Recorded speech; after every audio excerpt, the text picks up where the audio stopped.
In the faded pages of history, some tales are lost in time, yet their impact remains alive today.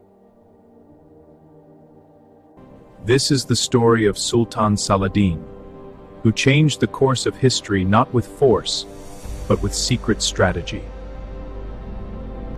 July 1187. The scorching plains of Hattin, where thirst and heat began to weave a deadly trap.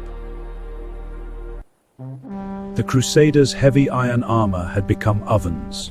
The sun was scorching their courage and their strength. The Sultan knew that war is not just won on the field, but in the mind. His patience was his greatest weapon.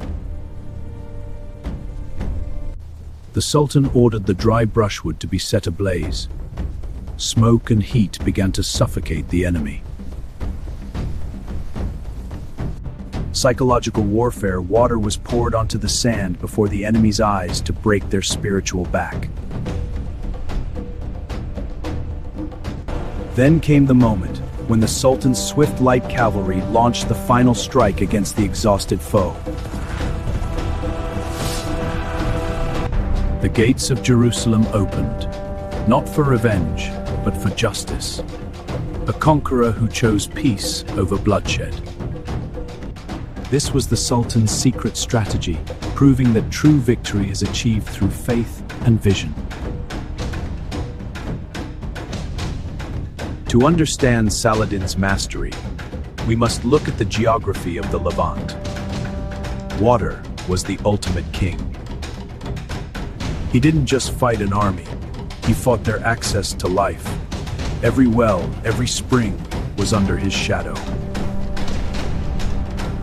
The catalyst was Raoul de Chatillon, a man whose cruelty against pilgrims forced Saladin's hand for justice. The Crusaders gathered the largest force they had ever seen, yet they were walking into a strategic graveyard. Saladin watched from the heights. He knew the heat of the desert would do half the work for his men. Not a direct charge, but a constant harassment. Thousands of arrows weakened the Crusaders' resolve. We cannot hold! The men are at their limit! Sire, we must ration. The wells are dry. Thirst will break us before the enemy does. Then we fight our way out! By the second day, the Crusader army was a ghost of its former self. Their tongues were swollen from lack of water. Even their most sacred relic, the true cross, could not save them from the reality of their tactical failure. When the sun reached its peak, Saladin gave the signal. The trap was closed. History was about to be rewritten. The battle was won, but the real work had just begun. A true conqueror does not just destroy, he secures the future. In his victory tent, Saladin showed remarkable magnanimity. He knew that cruelty would only spawn more enemies. To King Guy, the defeated monarch, Saladin offered a cup of water, a jest of respect that the rules of chivalry required. But not all prisoners were the same. For Reynaud, the breaker of truces and slaughterer of pilgrims, there was no mercy. Saladin himself fulfilled a vow, showing that injustice against the innocent would be punished. With Hattin secured, Saladin moved quickly. He needed to capture the coastal ports to block European reinforcements. Finally, the gaze of the Muslim army turned to the holy city itself, Jerusalem, the ultimate prize. He did not rush into an assault. The siege of Jerusalem was a surgical operation, planned with precision. Engineers from across his lands were brought in. He needed to find the weakest point in these ancient defenses. The sound of siege engines was deafening. Night after night, they launched fiery missiles, wearing down the city's resolve. Citizens of Jerusalem, the enemy is at our gates, but we aren't yet defeated. We are standing here. Your courage. Its holy army already shattered at Hattin. The weak point was the northern wall. Saladin's engineers dug tunnels underneath, causing entire sections to collapse. The holy sites were under threat, but Saladin gave specific orders: no damage to sacred architecture. Sultan, we must discuss terms for the city. What terms do you propose, Balian? Safe passage for all. We cannot fight. Your people will be unharmed. You have my word. The terms were a historic gamble. Balian threatened to destroy everything, but Saladin chose a path of higher purpose. October 1187. The city surrendered, not to a massacre, but to a system of fair and honorable exit. A small ransom was paid by most. Saladin's army managed the exit with dignity and respect. But for those who had nothing, the Sultan's fabled generosity shone. He himself paid the ransom for thousands. This was the true victory, not of one army over another, but of mercy over vengeance.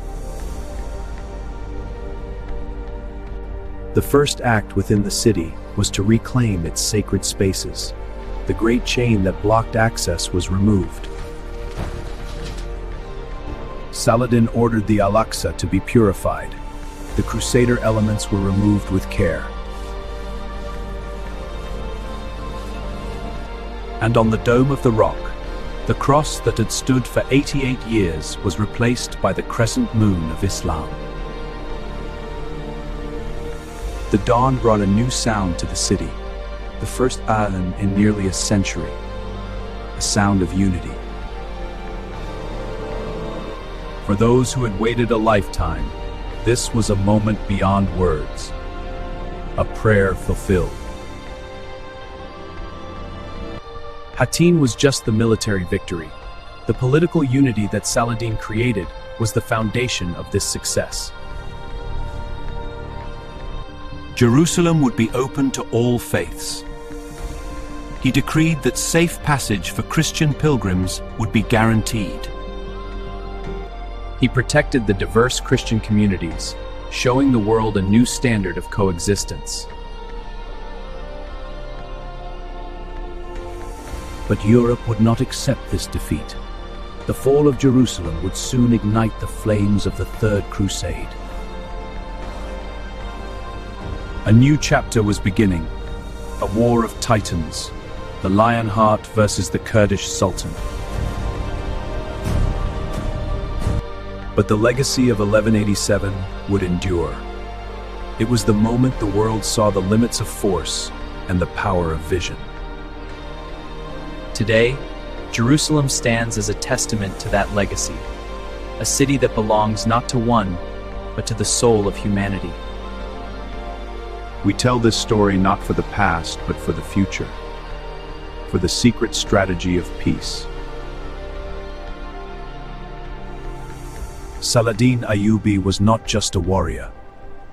He was the architect of an era, the era of noble victory. Unity, strategy, mercy, these were the keys he used to unlock the impossible gate. When the entire world chose to be brutal, he chose to be the better man. Surrender now and spare your people. The city will not fall easily. The desert wind still carries his name, a reminder of what can be achieved through vision. The tale is old, but its lesson is eternal. Strategy is more than just tactics, it is character. His journey ended, but his story is ours to discover.